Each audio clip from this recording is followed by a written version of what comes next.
Today is my 24th birthday, and for some reason, I can't quite wrap my head around it. Some of you older folks might be chuckling at my youthful anxiety or my nearing 25 crisis, but honestly, I'm torn. On one hand, I've never felt so vibrant and full of potential. On the other, I feel like I've missed out. When my alarm blared at 6:30 a.m., I smacked it off and glanced at the empty side of my bed. My fingertips brushed over the cool fabric of a space I expected would be filled. All my friends are married now, and while I'm genuinely happy for them, I couldn't help but think about how the only thing I had beside me was the sock I've been hunting for all week. I yanked it free from the tangled sheets and tossed it onto my bedside table, but I made no move to get up. Instead, my gaze drifted back to that empty spot next to me. The pillows still stood upright, and they made me feel queasy. I grabbed them and tossed them across the room. It was clear that my first day as a 24-year-old was stirring a mix of emotions. Then my phone dinged, and I turned to grab it, nearly rolling my eyes when I saw who it was. My ex. Hey, thinking of you today. Happy birthday. I miss you. I hesitated before typing a response, but decided against it, deleting his message and finally blocking his number. It had been 3 months since our breakup, and I was ready to move on. I'd erased all our photos and even burned the painting he made for us on Valentine's Day. It didn't make me feel better, but I couldn't stand looking at it any longer. Just then, another notification caught my eye. It was Heather. Happy birthday. Got any plans for tonight?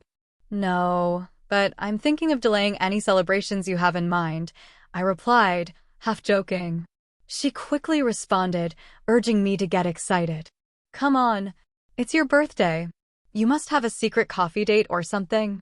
I laughed and replied, I wish. How about we celebrate with tacos and margaritas at our usual spot? Amelia and Jolie will be there too. I contemplated the invitation briefly before deciding to go. Truthfully, I hadn't felt like myself lately. A heavy sadness had been draining my energy over the past few weeks, and it was starting to impact my social life. Sounds great. I really appreciate you not giving up on me and dragging me out of this rut. You're a gem, I texted back.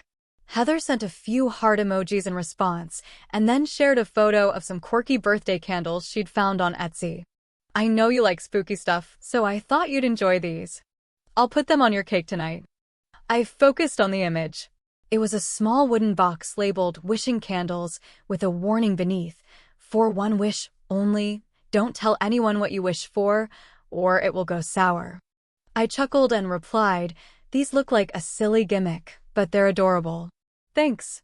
On my drive to work that morning, I flipped through radio stations, eventually shutting it off when nothing seemed worth listening to. As I waited at a red light, I glanced at the time, 7:50 a.m. I cursed under my breath for staying in bed an extra 5 minutes and leaned back in my seat, trying to block out the bright morning sun. My eyes wandered to the gym across the street, where a couple was walking out. The woman, laughing with her blonde braid bouncing, playfully punched the man's shoulder. He was massive, his tank top straining against his muscles, with a perfectly sculpted jaw and gleaming white teeth. I rolled my eyes as he scooped her up and playfully slapped her on the backside. Desire washed over me, and I fought the urge to roll down my window and yell at them to get a room.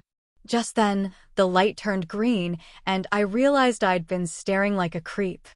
I pressed the gas, but the guy behind me honked and shouted a string of curses as he sped past in his oversized truck. A ridiculous decal on the back read, "Big and Bad." Yeah, he's definitely compensating for something, I muttered. The rest of my workday didn't improve much. I was buried in paperwork, all my pens were out of ink, and my annoying coworker, Damien, decided today was the day to come tell me about his latest ridiculous discovery. Hannah, you have to hear this, he exclaimed, bouncing on his toes. I forced a smile, trying to look interested. What is it? Did you know that crickets? He started, and I couldn't help but think of how his poor wife had to listen to these random facts daily. But then I realized even Damien was married, with someone who likely found his quirks endearing. I couldn't help but feel a twinge of envy. Are actually great indicators of the temperature, he finished. I snapped back to reality, feeling slightly embarrassed. Right, sorry, I zoned out there for a sec, I said, rubbing the back of my neck awkwardly. Anyway, it's 5 o'clock. You should probably head out and celebrate your birthday or something, he suggested. I glanced at the clock, surprised that he'd been talking for a full 20 minutes. Yeah, good idea, I said, quickly gathering my things and almost tripping over my own feet in the process. When I finally arrived at the restaurant, I was met with a chorus of "Happy Birthday, Hannah," and warm hugs from my friends. The night kicked off with chips, salsa, and queso. Amelia opted for a non-alcoholic strawberry daiquiri, while Jolie, Heather, and I enjoyed margaritas. As the tacos arrived, conversation flowed easily until Amelia broached the topic I'd been dreading. So, how's your love life been? Seeing anyone, she asked, leaning forward with a grin. My smile faltered, and I swallowed hard. Not really. I gave my number to someone the other day, though. Did he call? Jolie chimed in, her eyes wide with excitement. No, he called twice, but I missed both, I replied, shrugging. When I checked later, he texted asking me to call him back, but then he never responded. Heather already knew where this was heading. Right, so he probably saw your number and decided to ignore it, she said, trying to be sympathetic. Amelia, with her ever-optimistic nature, chimed in, wouldn't it be nice to just order the perfect guy like Amazon Prime? She meant well, and while I appreciated her sentiment, it only reminded me of how lonely I felt. Jolie, on the other hand, rolled her eyes, knowing all too well what I was going through. Yeah, well, I feel you. It's tough out here, she said, and I could see the understanding in her eyes. Totally, I agreed, taking a sip of my margarita, hoping tonight would at least bring some joy. Boxes had all been transported by a cracking FedEx, she jeered, and afterward added that they were always scratched, damaged, and useless when she opened them. A series of laughter erupted before Jolie tapped me on the shoulder. You know what? That guy looks like a steaming pile of... They're bringing out your cake, Heather interrupted, clapping her hands excitedly as a small 6-inch cake was set on the table. I smiled when I realized it was carrot cake, my favorite.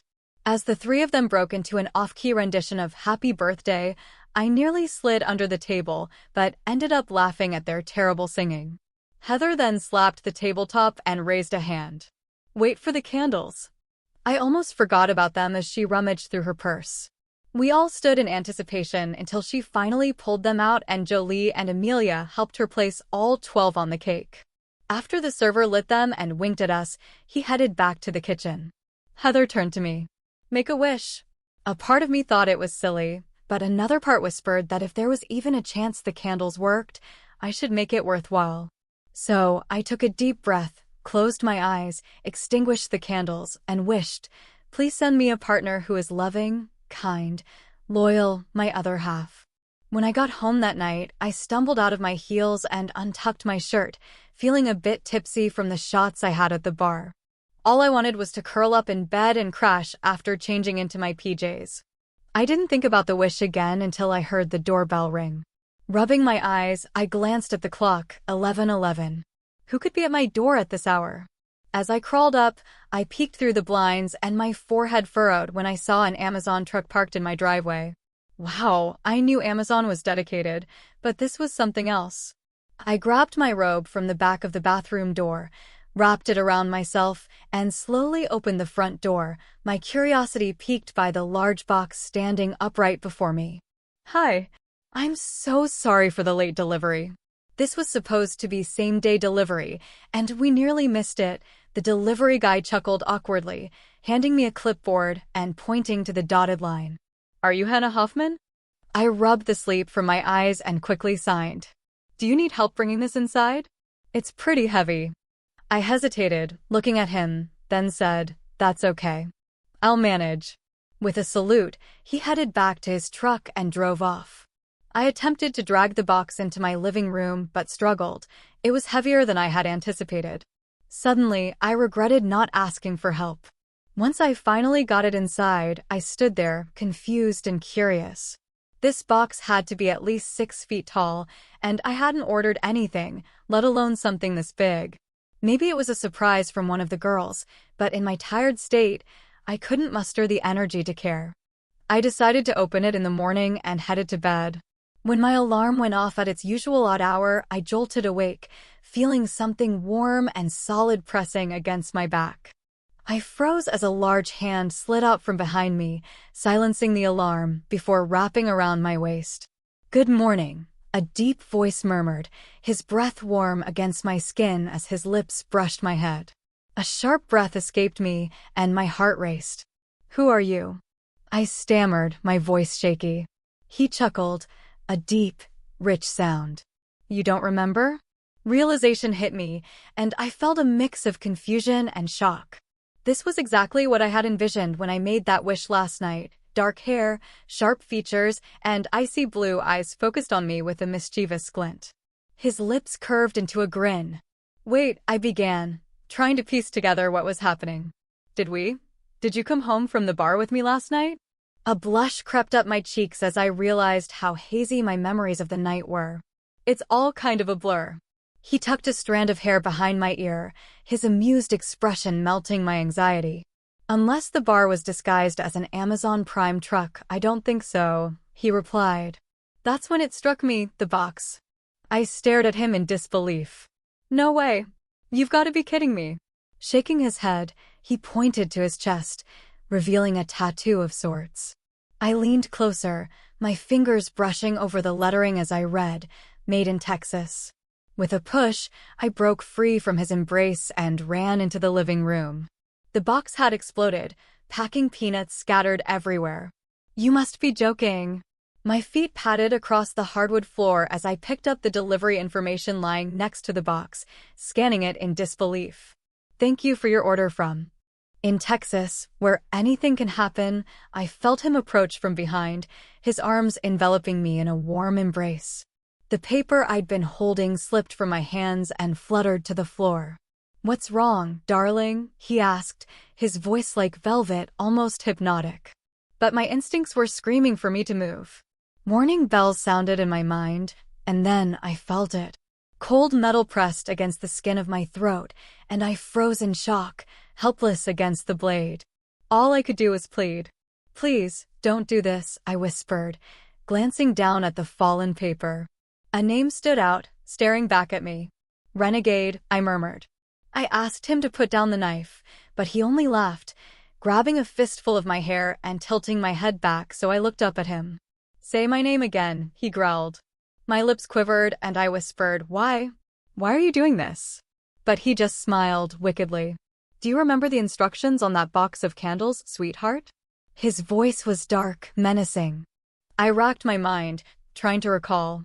Had I missed something? He leaned in, his warm breath brushing my ear. "Wrong answer," he murmured, and I shivered, panic rising. "Please, let me go," I stammered. But he only pressed the knife harder, a thin line of blood beginning to trickle down my neck. I could feel his hand on my waist, pulling me closer. "I don't want to hurt you," he whispered, his lips close to mine. My mind raced, desperate for a way out. In a last-ditch effort, I kissed him, gripping his hair as I deepened the kiss. His knife dropped to the floor as he lifted me, wrapping my legs around him. My gaze darted to the instructions scattered on the floor. They mentioned an off switch. Without thinking, I slid my hand to the back of his neck and found it. A quick flick, and I hoped it would stop him. But instead of the relief I'd expected, he froze, then frowned. "Did you just try to turn me off?" he snarled, a dangerous glint in his eyes. Before I could answer, he tightened his grip on my throat, murmuring darkly. My attempt to escape had backfired. He slammed me to the ground, grabbed the knife, and plunged it into my thigh. I screamed, fighting through the shock as he pulled it out, only to stab me again, this time in my shoulder. Pain overwhelmed me, my body going cold from blood loss. But then, a memory surfaced, something from my self-defense class. With all my strength, I bucked my hips, throwing him off balance. Renegade staggered, and I seized the opportunity. I wrenched the knife from my shoulder, screaming as I plunged it into his face. He reeled back, collapsing as a strange dark liquid oozed from his mouth and nose. Desperate, I crawled toward my purse on the kitchen table, leaving a trail of blood behind. My vision blurred, but I finally reached my phone and dialed 911. Barely able to speak, I whispered, "I need an ambulance. I've been stabbed. Please hurry." My voice trailed off, and the world went dark. I woke up in the hospital hours later, surrounded by concerned friends. The doctors assured me I'd make a full recovery. As for Renegade, he had vanished. An investigation was underway, but answers would come later. That night, lying in my hospital bed, I reached for my phone, its notification light flashing. I opened an email and almost choked. "Dear customer, we apologize for the defective Sweetheart unit delivered to your address last night. Rest assured, we have raised this issue with our corporate team and will be issuing a full refund for the inconvenience. We're pleased to inform you that we are also sending a replacement unit, which will arrive by overnight shipping." The last line sent me spiraling into a full-blown panic.